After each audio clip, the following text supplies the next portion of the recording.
We got a lot to get through today.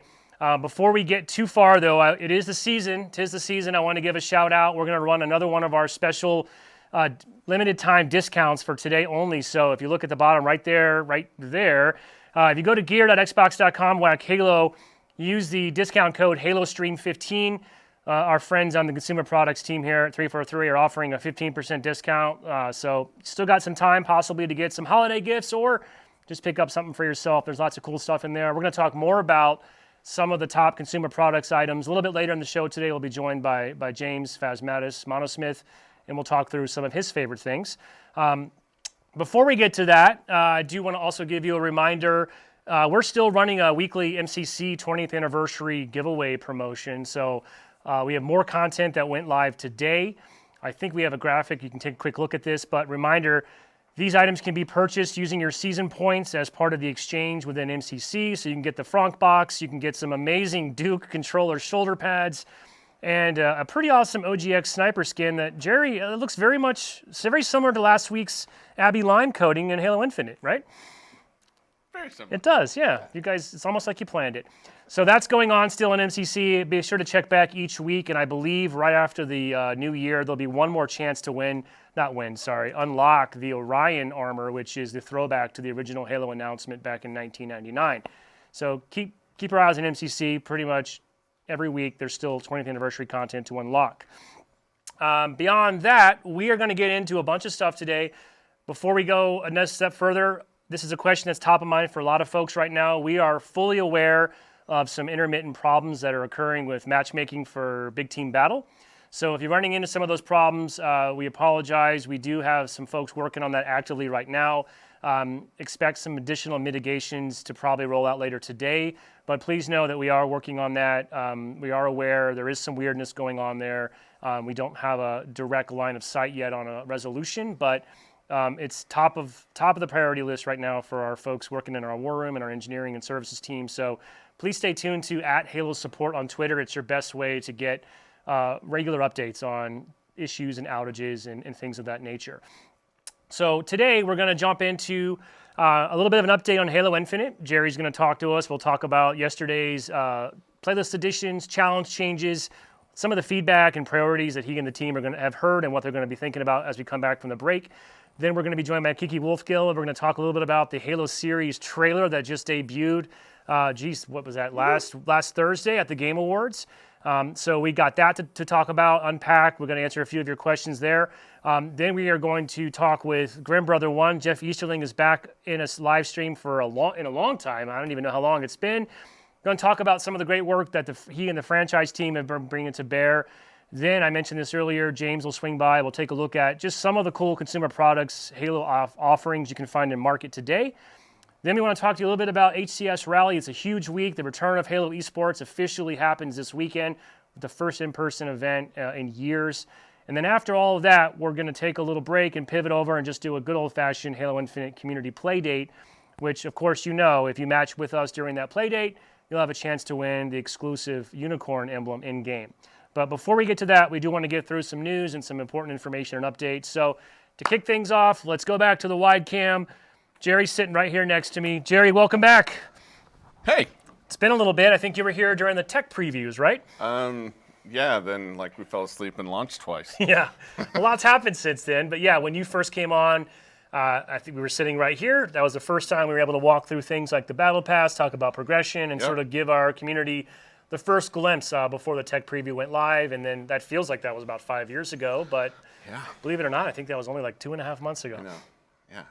Well, a little longer, but yeah. So I hope you're holding up okay. I know it's been a busy stretch. Trying to catch up on some sleep, but yeah. 2 launches sandwiched in between a couple holidays. It's been a ride. It has been.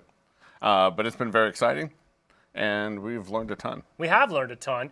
One of the things you and I talked about that I think you wanted to start that off, speaking of learning, we learn via a number of different ways, right? Yep. Obviously, we have all sorts of data and telemetry and metrics that we get from the system. We're also listening to feedback constantly. But you and I were chatting about that earlier. I thought it'd be interesting just to get your perspective on, how do you use that feedback and how do you sort of weigh that feedback? And kind of just from your perspective, all these inputs are coming in. Just talk to us about what that process looks like. Yeah, sure. I mean, the biggest thing that we've wanted to do from a live game perspective is how do you grow your game over time? Because you know it has to change once it gets in the hands of all of your players. And we started with flighting, and part of building the muscle as a team is one, first design, and the team has to put together a direction that they want to go, what do they want to put in place, how they want the game to actually function. And then what happens is players start providing feedback. And when you look at feedback, like most people who are very active and very vocal, they gather their feedback from Twitter, Reddit, more public forums. We receive a lot more than that in surveys, our own forums, our own private communications, other places. On top of that, like you said, we have metrics and data that we're getting from the game itself. And so it's the job of the design team to take all those inputs and say, hey, look, where do we want to go from the direction in which we wanted to go and take it? So we can use an example like our playlist stuff, right? Yep. And this is like, I mean, truly, it's Uni and Sketch really sitting down with us as a design team and saying, hey, look, here's where we want to go finally to be at for our playlist. And then what is our feedback telling us right now? And all of us really felt like, hey, you know, design sometimes can get really focused on what we want as a best-in-class experience versus growing that over time. And we just have to compromise a little bit. And we all felt that, hey, we're feeling the pinch a lot harder than what we expected with the various playlists, for example, and releasing those 4. So why don't we just get those out now before the holidays? It'll also help us with some of the challenge pieces that we're having, because that's a whole system. It's not just one little piece of it. And let's just grow it over time to what we want it to be in the end run after the new year. And so, you know, Sketch, Uni, like they came to us, we're like, can we do this? And so what the team does is the team says, hey, what's possible right now, you know, with our tech and our systems to say, can we get this out in a shorter period of time? And so all of the feedback does is help us gear the direction that we were going to either compromise a little bit to get stuff out faster so that it's meeting our players' expectations better, as well as just helping us, hey, maybe we missed some things. Because every single design element has metrics that we look at that say, hey, look, is this performing the way we wanted it to? Is it having the desired impact that we wanted it to, on top of what player sentiment is showing us? Sure. And you mentioned playlists. So in case folks missed it, yesterday we did release the first playlist update since launch. We have 4 new playlists now available, social playlists. We've got Free For All. We've got Team Slayer now, which was highly requested. We've also got Tactical Slayer, which you might have formerly known as SWAT. And in addition, we added Fiesta, which, you know, debuted originally as a limited time exclusive mode as part of the Tenrai Fracture event. But that's a good example of, you all heard feedback loud and clear that people really liked that mode, and they were very kind of bummed out when it went away. So, and you know, to your point, the team was able to say, great, well, let's just bring it back. Yeah, and some of that is also because, again, when we're in our beta period, the beta period's not just testing tech, it's also testing our internal team systems. And part of what we wanted to do for events over the long run and remove some variables is we could use existing modes that we knew were solid. Let's test them out, how to get them into an event, how you rotate them out. All of those pieces require both tech as well as team dynamics that you need to always basically strengthen as a service game. So that was good, and it's good to see the response that hopefully players are going to have over the holidays, and we'll look at the data in the new year. Yeah, at least the bottom line is we have more offerings, more experiences going into the break, which is directly what players told us they wanted. I did want to just also call out, we've heard the feedback. We definitely know that there's a group of folks out there who would love to have more ranked playlist experiences as well. In particular, things like SWAT or FFA, there's been some desire there. Please make those ranked. We do have, just, Jerry, you mentioned just sort of looking at our capabilities and our tooling and our systems. There are more complexities of ranked, and that's just not something that we're able to bring to bear as quickly as social. So, but we are looking at it. For sure. So I want to make sure folks know that we've heard that feedback. Yep. We just have to it's just always like, what can we do right now to kind of make maximum impact, and then what's going to take a little more time. So we will have more to share on that front, but I did want folks to know it's not like it was an oversight or we ignored that feedback. We just, right now, the way the systems work, they're not quite the same paths to make those content updates. So Ranks is going to take a little bit longer. Jerry, yesterday's update also included some pretty significant changes to challenges, and that's now the third time we have made a challenge update since the beta. Do you want to talk a little bit about sort of how you guys have been thinking about that and what some of those learnings have been? Yeah, for sure. So one of the things you have to look at from our challenge system all up, and some of it's invisible, and we got to do a better job of showing some of it in the UI, but our challenge system is pretty tied to our playlist models and our rotational models. It's not just a layered on system. And what we wanted to be able to do for challenges is you have basically normal challenges, heroic challenges, and legendary challenges. And we wanted to even that out a little bit more. I think we've said in the past, one of our primary goals for players is that they're earning a level an hour, if not better. More of our hardcore players will definitely earn faster, and we're okay with that. But we wanted to even out some of that curve, make the what we would consider your normal challenges much easier to achieve for the week before moving into your heroic and legendary. And then we wanted to tone down some of the heroic and legendary pieces. And this is something with the playlist, when you marry the playlist side, when we started adding playlist specific targets, it enabled us to relax the challenges so that, hey, look, you now have a challenge that's directly to a playlist. But we also wanted to just reduce some of the curves. We took a look at some of the breaking points from players and where they're falling off.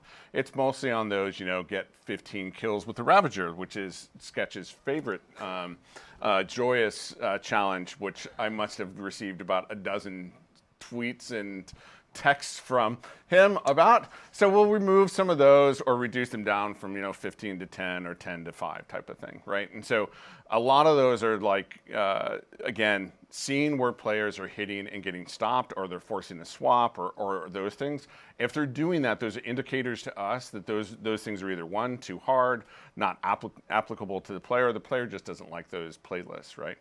And so with the playlist editions, we'll now have better indicators for players of, hey, I can go directly after something, and if they're still swapping, then it's still an indicator that our challenges are too rough. And so we're just trying to even all those out. That'll do several things for us. One, we did in the first two, just trying to improve the curve while we were working on some of these more complex systems with the challenge model with the great Jeremy Hill and Christopher Blome. They're able to then tune your challenges coming up to be way more effective for you, both in your earn rates. So we'll see way more people now accomplishing on a per hour rate. So you can log into Halo, guarantee that you're pretty much able to level up in a session, an hour play session that you're going to have. So we think all of these will have a great impact. But of course, we'll look at the data in the new year to see if they did. Yeah, and two other things I personally really appreciate as someone who's been grinding a lot since the beta launch. One, Jeremy described this problem that we have with the Ultimate Challenge where, you climb the mountain only to then find there's another mountain at the top to climb. So yeah. I think what you'll find starting with yesterday's update is once you hit the final Ultimate Challenge, it should be way less intensive now to kind of finalize and complete the step to get the ultimate reward, which, if you're like me, it's late Monday night, and you finally finish your weeklies, and you think you're done, and then it's go play 15 more games, and you're like, oh, but it's almost midnight, but I want that coding, dang it. Yep. So I think that's going to be really appreciated. And the other thing I was really excited by is the new challenge categories we have, which is about accumulating player score. Yep. So, we've heard a lot of feedback about, I want my performance in the game to matter. I want to be rewarded for that. And this is not the end-all, be-all solution, but this is the first baby step towards doing that, right? Because now, the better I do, the higher score I get. That applies to the challenge. So, I want to be clear. This is not the direct answer to that feedback question, right? No, but the work we're doing for performance-based models, this will help us learn from, right? We'll see what players are performing, are they accomplishing the challenges the way that we expect them to, and are people swapping out of them and ignoring them? And so when we end up going more into or looking at in the future of looking at more of the performance-based models to be part of our XP for that, this is a great first step. So let's also talk about events briefly, because that's another thing that you and the team got a lot of feedback on. We ran our first 10 Rye Fracture event. I think fair to say, we'll be honest, I think mixed results there. I think we definitely have learned quite a bit. I think, I know you want to talk a little bit about that, but some changes are already being made to events that, for example, when that Fracture 10 Rye comes back in early January, it's not going to be quite the same as it was the first week, right? So first off, like this is part of one of the pieces I didn't add for feedback was the internal development team. Oh, we have a lot of feedback. Oh yeah. So we know when our internal development team looks like Reddit, we've made some mistakes. So we learned several things here. So first off, when we talk about muscles, and I'm just going to put this on me. So I didn't do a good enough job of reviewing a bunch of the assets that went out with like marketing. And for Tenrai, what that meant was the marketing team did all the right things. They put all the things together, and they showed basically a samurai. The problem is they showed a mixed samurai. And our goal is always that when you see something for earn in a season, and it's earnable in like an event track for an event pass perspective, you can't earn that gear in the shop. You can't earn that gear in the battle pass. It's dedicated to your events. And so we want to make sure that when we're showing assets from a marketing perspective or communication perspective, players are very clear what's store versus what's free. So one of the things we did is we worked with our team and our business team to work together to say, hey, look, how can we do several things? One, we want the events to be a place where you can earn new content and not care about whether you're going to pay or not. And we want that content to be high quality. That's why we wanted the Fracture. It's completely new armor. That's all earned by the player playing during the event. It's completely new achievable stuff throughout the entire season. None of that should be available in the store. We made that mistake. I'm sorry about that. So what we've done is we pulled back a bunch of new gear so that when Tenrai comes back in January, you're going to see a lot of changes to the event structure that we have. One, you're going to see less swaps and XP, and you're going to see more actual content. Content being, shoulders, coatings, gear pieces. Two, we're going to replace those pieces that were mistakenly put in the store as well as the event pass. We're going to replace those completely, so they'll only be earnable within the Tenrai event itself. And the other key piece from an event structure perspective that you're seeing here is it's not just about Tenrai for us. The Fracture event is unique because it goes across the entire season, but it's also just how we manage event structures in general. And the team's done a really good job of trying to, hey, how do we just make these more fulfilling so there's more free content, more earnable content for players just playing the game so that their time, again, is being very respected, that they're committing to Halo. And they don't have to put dollars in the bank, basically, to be able to do that. So you'll see that coming up. I think it's the first week of January, right? Yeah, Tenrai comes back Tuesday, January 4th, I believe. But prior to that, let me back up just 1 second. We also, I think it's fair to clarify, we have different different types of events, right? Like we use the term event interchangeably. Yeah. We have something like you mentioned, Tenrai, which is unique because it's multiple weeks. It spans an entire season. It's meant to require a couple weeks of engagement. I'm never going to get everything up front. But we also have, like right now, we have the HCS Showcase happening, which is, we call it an in-game event, but it's essentially some new ranked focus challenges that offer double XP as a way to kind of celebrate and commemorate this week's focus on the Halo Championship Series and return of esports, right? Yeah. There's no content tied to this, but it's a way to get extra XP and progress faster. And next week, though, we have the Winter Contingency event that's going to debut. Well, before we do that, though, there's the other part that the events I wanted to make sure that we covered, which was people kept getting stuck behind the event challenges. Yep, good call. Right? Yep. And so, and this is where even myself, because I couldn't get past, I think, level 2 or 3 because I got stuck, like most people who were listening. And so one of the great things that Jeremy did is he went back, he took a look at the system, what was working, what wasn't working the way that he wanted it to. And so we're going to make it a lot easier for players to, one, make sure that an event challenge is coming up appropriately when it's supposed to. We weren't as, I forget how Jeremy puts it, but basically we have more event challenges in the hopper. So when players go to events, you won't be stuck so much behind a slew of weekly challenges, and it'll be more focused on event first. So you hopefully the goal there is that you won't get stuck, and you'll be able to progress through your event for the week. And that's pretty critical for us to help make sure that those events are solid. And again, usually when we say events or when we're talking about events, it's usually like 2 weeks, dedicated pass.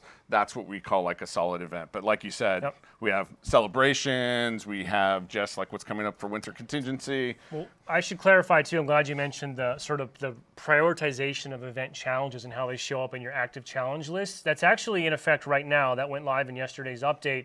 And a factor of that is the HCS showcase that I mentioned, which is essentially like just a way to get some extra XP under the ranked umbrella.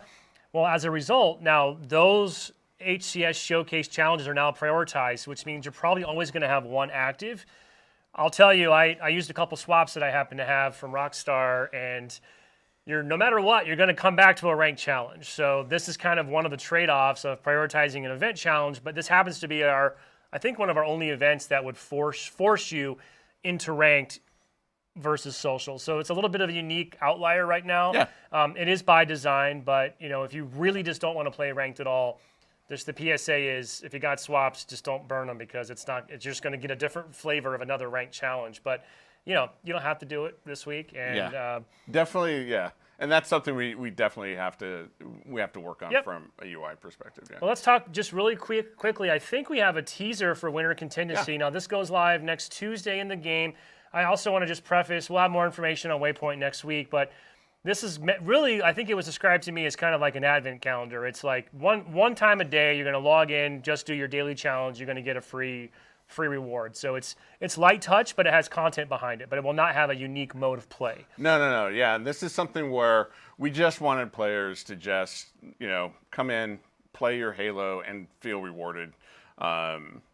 Specifically, one, it's a great holiday giving season, but also there are so many of you who've been with us just from the beginning, from flighting to here, and this event is just an end-of-year celebration for everyone to just come play and have gifts rain from the sky. Yeah. So let's take a look at the quick teaser, and we'll have more information on this event next week on Halo Waypoint.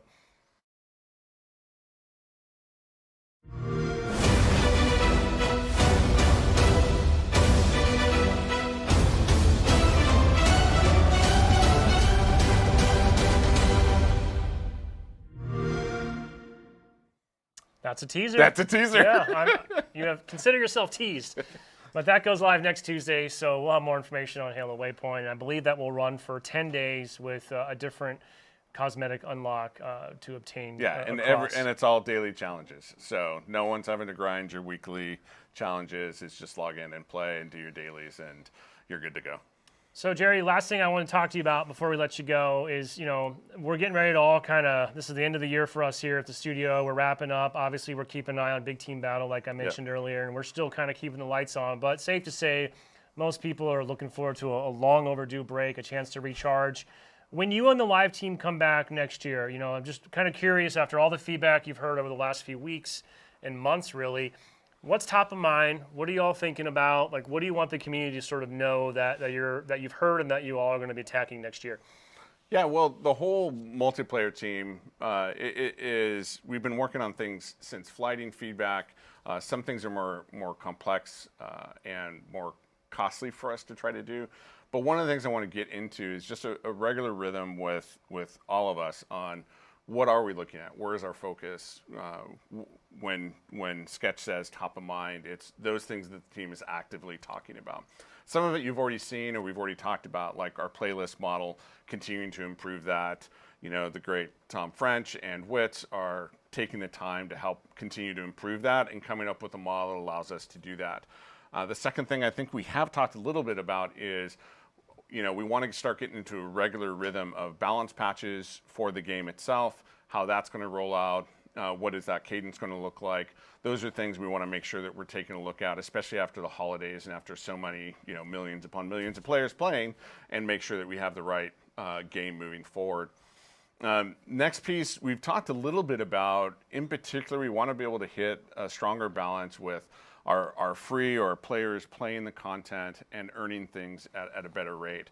And a lot of those also has to do with the quality or perceived quality of content that players are earning, say, during our weekly challenges. We want to take a look at that. We've heard not only our own feedback of, hey, if me doing a weekly challenge is an emblem really going to drive me to finish that. In general, most of us feel no, that's not the case.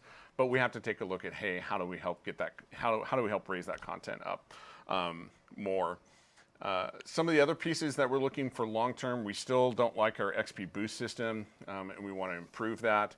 You've heard me mention off and on, we want to provide better UI indicators for like your difficulty of challenges, those sorts of things. And I want to make sure to cover this as well, like we want to look at our store. One of the biggest challenges that we knew that we would have, and no matter what we did, we were going to have this, which is changing Halo 20 years of box product models to a free-to-play model is not something that is going to be inherently satisfying for most of our players. We get that. However, we don't think we just have to continue to follow normal tropes of the industry to make that effective. And we think we can do some things better for our players and better for the game experience that helps push that edge a little bit. And so we're just taking a look at that. And that's pretty much across the board.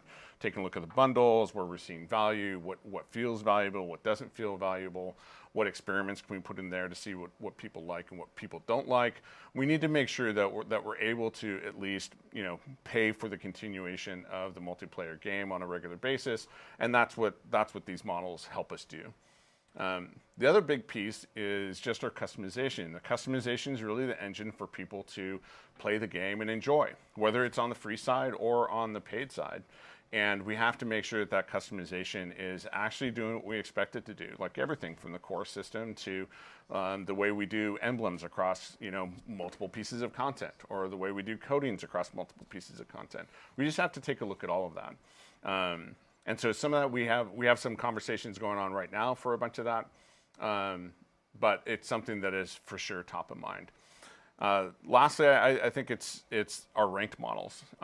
We know that we've gotten a couple fixes out. We've got other things that are coming out. You saw on the blog of how we're taking a look at how ranks are going across from bronze all the way to onyx, and want to make sure that feels good. And so how do backfills happen? How does your MMR impact, like all those types of experiences, as well as the UI experiences and what they're showing that some people are either getting confused by or aren't highlighted enough for players. So those are really the top pieces for us to address or start really looking at in the new year. Yeah, so just a couple things. Nothing big. No. I should also add that's on top of we have season 2, we have season 3. So and we have bugs. There's a whole backlog of stuff that also folks want to get to, in addition to responding to feedback, like you mentioned at the top of the segment. Not to say that a lot of these things were already on the radar, but I think it is safe to say that the feedback is at least pulling some of these in now, and the reprioritization is happening constantly as we have to look at. We got finite time, finite amount of hours and resources, so it's just always a balancing act. And I think it's safe to say that for you and the entire team, the goal is just to do everything we can to drive maximum impact in a positive way for our players. 100%. And it's just constantly triaging just what can we do right now to have maximum impact and what can we keep working on. But yeah, we have season 2 coming. We have teams actively working on new content for the future in parallel to this. So Jerry, really appreciate you coming on. I think a lot of people have been kind of curious about some of these key themes. Hopefully, rest assured, they're top of mind within the studio as well. I think we share a lot of the same types of feedback that we're hearing from the community, particularly the constructive feedback, I should add. We always like constructive feedback, so that helps get your voice heard a lot more. We'll come back next year after we have a chance to come back from the break, get back on our feet. We'll get back into a regular cadence of having information and updates. And, I think while some of these things will take time, critical that we just keep that dialogue open. So, ultimately our players know what's going on and they know that they've been heard and that change is coming, even though some of these items are going to be multi-part, prolonged sort of initiatives, I think, by the team to really land. Yeah, absolutely. 100%. Any parting thoughts, Jerry, before we send you off and put you back in cryo sleep? Yeah, no. I just want to make sure, it's so funny when we use the word constructive feedback.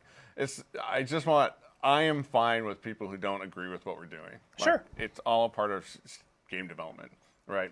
It's just, are you screaming at the top of your lungs, or are you actually trying to have a dialogue with us? Right. Is the main thing that I think we look for. And pretty much anyone who's sent us things, even if it's in very violent disagreement, we still take into account. Sure. We still get it to us. Yeah, I want to be. That's a good point. Like negative feedback is still feedback. Yeah, That's absolutely. not what we're saying, but threatening developers personally and like kind of losing your mind, so to speak. That's just unnecessary. Absolutely. And it's the best way to just be tuned out. Yeah. And, it's the team's energized. We're playing right along with you. I don't think I'm as high a level as you. I'm only 30, but. Well, you guys, when you made the change to the challenges, it really propelled me. So I'm getting a good solid, if you happen to have some boosts saved up, which I do thanks to Rockstar, pop one of those, get through your first few dailies. I'm getting about 2.5 to 3 tiers a day just in that first hour session. So Good. Thank you for that. Appreciate it. No worries. And they'll get even better after today. So hopefully you all enjoy it. Have a Merry Christmas and a Happy Holiday. And have a great New Year. I'm going to go get some sleep. Cool. All right. Well, we'll be right back. We're going to talk about the Halo series in just a moment with Kiki Wolfkill. Stay tuned.